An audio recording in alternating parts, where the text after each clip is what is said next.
السلام عليكم ورحمة الله وبركاته. الحمد لله والصلاة والسلام على رسول الله وعلى آله وصحابته ومن والاه. أما بعد, ndugu zangu tuliohudhuria katika mazishi haya, jambo lililo bora katika dini yetu ya Uislamu ni kuwa sisi tunatakiwa katika shughuli zetu zote za kiibada tufuate mwongozo wa mtume wetu Muhammad sallallahu alaihi wasallam, kwa sababu yeye ndiye mwalimu ambaye ametumwa kutuelekeza namna gani ya kuzitekeleza ibada, ikiwemo kama ibada hii ya kuwazika wafu wa Kiislamu wanapofikwa na mauti. Mtume sallallahu alaihi wa alihi wasallam alikuwa mpaka akifikia hapa, kwa maana akishamaliza kuzika, kaburi likawekwa sawa, huwa alikuwa akiwaambia Waislamu, istaghfiru li akhikum was'alu lahu at-tathbita fa innahu al-ana yus'al, muombeeni msamaha ndugu yenu na mtakieni kauli thabit, muombeeni kauli thabit kwa sababu ni sasa ameulizwa. Kwa Mtume sallallahu alaihi wasallam alikuwa akiliamrisha hilo, kielekeza hivyo kwamba cha kufanya sasa hivi ni kumuombea maghfira huyu mama yetu ambaye ametushatangulia mbele za Allah jalla wa ala na yuko kwenye barzakh, kwa sababu hivi sasa malaika watakuja kumuuliza. Kwa hiyo sisi tuombe kila mmoja kwa nafasi yake alionayo, kama ataweza kutamka Allahumma ighfir laha wa thabbitha bilqawli thabit, basi itakuwa ni vizuri. La, kama huwezi wewe sema tu kwa lugha yako, ewe Allah msamehe na umpe kauli ya sawasawa ambayo ndio inayotakiwa, yani kauli thabit. Kwa hiyo unaweza kuomba kwa lugha yako ya Kiswahili au lugha nyingine au kwa lugha ambayo nimetangulia kuitaja. Kwa nitatoa fursa hiyo tufanye hivyo, kwa sababu ndio utaratibu wa mtume wetu sallallahu alaihi wasallam. Hili ndilo ambalo tunaliweza sasa hivi kwa maiti wetu, nalo ni la kumuombea, na halitaishia hapa. Tunatakiwa tukithirishe zaidi kuombea maiti wetu, na jambo kubwa zaidi ni mtu katika maisha yake yote ni kuishi katika kufuata utaratibu alioweka mtume sallallahu alaihi wa alihi wasallam. Mambo haya ya misiba, mambo ya maharusi na furaha nyinginezo yameingiliwa na mambo mengi ndani yake. Mambo ya ada na mila yameingia yakavuruga utaratibu wa mtume sallallahu alaihi wasallam, kiasi ambacho ukifanya jambo kwa mujibu alivyofundisha mtume sallallahu alaihi wasallam, unakuwa wewe unayefanya vile unaonekana ni kituko kwa watu, utakuwa umefanya jambo la ajabu kabisa. Hebu angalia katika utaratibu wa mtume sallallahu alaihi wa alihi wasallam, katika aliyotufunza baada ya mtu kuwa ameshafariki, na taratibu zile ambazo zitakuwa zinafanyika pale za kumlakinia la ilaha illa Allah, mathalan kabla, wakati akiwa katika sakaratul maut, masala ya kumfumba macho na kumfanya kadha wa kadha, yale mambo ya wajibu. Katika mambo ya kwanza kabisa ni kuoshwa maiti. Bila shaka watu wengi wanafanya hivi kwa utaratibu unaokubalika. Kisha maiti atasitiriwa kwa kuvishwa sanda, kisha maiti ataswaliwa. Hapa kwenye kuswaliwa utaona kuna mtihani mzito sana. Waislamu wengi hawaswalii maiti, hasa wanawake, na sijui waliambiwa na mashehe gani kwamba wanawake hawaruhusiwi kuswalia maiti. Lakini alhamdulillah, mama yetu huyu amesaliwa na kundi kubwa la wanawake. Kabla sisi hatujaingia kuswalia, wanasaliwa kina mama. Katika miji mingine ukifika, au katika baadhi ya maeneo, utakuta wanawake kazi yao wao kuimba.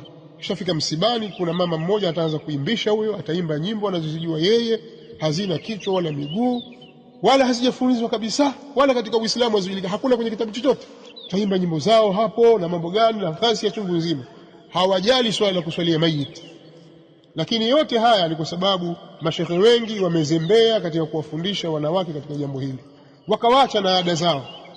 Kwa hiyo wao watabeba dhima katika hili, kwa sababu wanawake watakiwa wafundishwe ni fardhi kifaya. Lakini kwa nini unaiacha fardhi hii kifaya ambayo wewe upata thawabu, upata qirat kwa kumswalia mayit, wapata thawabu zenye ukubwa karibu Jabal Uhud? Sasa wakina mama hawaswalii mayit, badala yake wafanya mambo mengine ambayo wayaona kwamba ni sawa kwa sababu mashekhe zao wamewanyamazia, na yale yamekuja kwa sababu ya ada na mila za watu, na watu wakaogopa kuwakhalifu watu wao, wakaona watazogomwa wao. Sasa watu wanaofanya usawa wanaonekana ni kituko katika hili, kwamba wanawake wamekaa kimya kwenye msiba, hakuna kuimba, hakuna chochote. Wanawake tangu lini wakaswalia maiti? Watu wakawa wanashangaa katika hili, na hali yako ndio utaratibu. Alhamdulillah, tumeswalia maiti, tumemaliza, na ndio utaratibu wa Mtume sallallahu alaihi wasallam.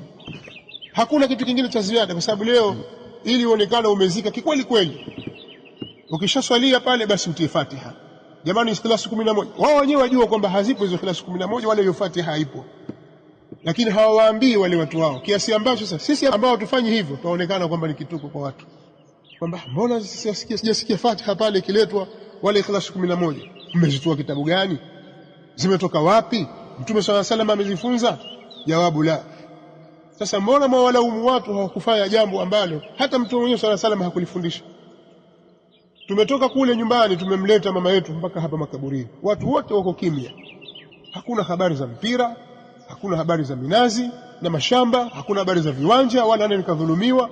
Watu wote wanakuja kimya, kwa sababu ndio utaratibu waliofundishwa na Mtume sallallahu alaihi wasallam.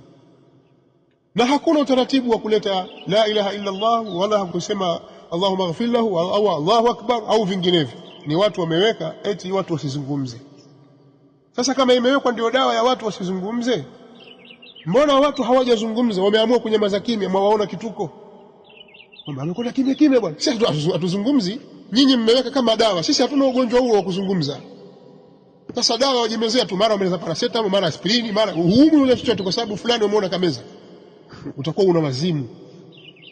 Kwa hiyo haya mambo ambayo yanaletwa katika dini, katika mambo ya mila, yanaletwa katika Uislamu, katika dini, yanaharibu sura ya Uislamu, na yanaonyesha kwamba wale wanaofanya sasa vile inavyotakiwa wanafanya kituko.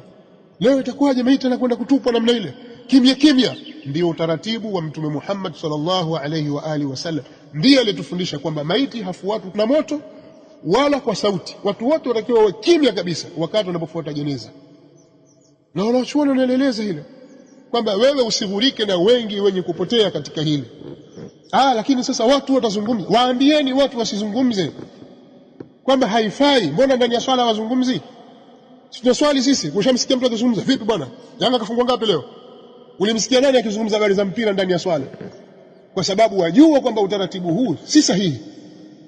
Na katika hili pia vile vile tujue kwamba utaratibu wa watu kubeba maiti na kumpeleka kwenda kumzika ni kimya, bila ya kutoa sauti yoyote, bila ya kuzungumza mambo ya kilimwengu.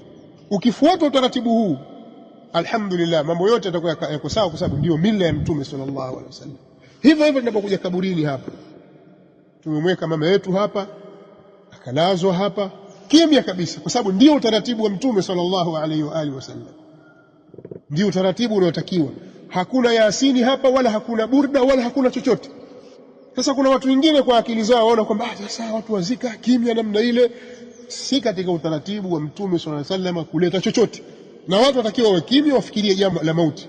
Kama mazungumzo ni kwa maslahi ya kuzika, kwamba lete shepe, weka mchanga hapa, ni yale ambayo yanajiri katika maslahi ya mazishi basi. Na baada ya kuzika kama hivi, tunatakiwa tumuombee mayiti wetu, Allah ampe kauli thabit. Huo ndio utaratibu wa Mtume sallallahu alaihi wasallam. Sasa wewe ukiishi katika mafunzo ya Mtume sallallahu alaihi wasallam mpaka ukafa na ukazikwa katika utaratibu huo, basi ujue ni kheri kubwa sana hii, na si vinginevyo kwamba watu waje wakusome hiki, wafanye vile, watie ubane, ufanye hivi. Haya yote hata kusaidia chochote, wala hayana mashiko katika dini, hayana kabisa. Tunazungumza kwa kinywa kipana kabisa. Kwa hiyo utaratibu ni huu wa Mtume sallallahu alaihi wa alihi wasallam, na ndio maana hata anapolazwa mayit, yule anayemlaza pale atakiwa aseme bismillahi wa ala millati rasulillah, kwa maana tunafanya hili, twazika sisi kwa jina la Allah, lakini juu ya mila ya Mtume sallallahu alaihi wasallam, sio mila ya kabila fulani na watu fulani wa mji fulani. Sasa jambo jingine la mwisho na kumalizia, ndugu zetu ambao mmepatwa na msiba huu, Allah awape mioyo ya subra, muendelee kusubiri.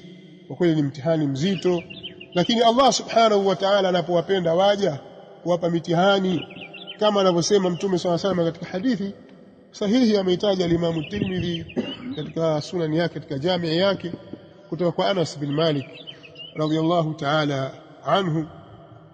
Anasema Mtume sallallahu alayhi wasallam, inna 'idhama al-jazaa'i ma'a 'idhami al-balaa'i wa inna Allah ta'ala idha ahabba qauman ibtalahum faman radiya falahu ar-ridha wa man sakhita falahu as-sukht.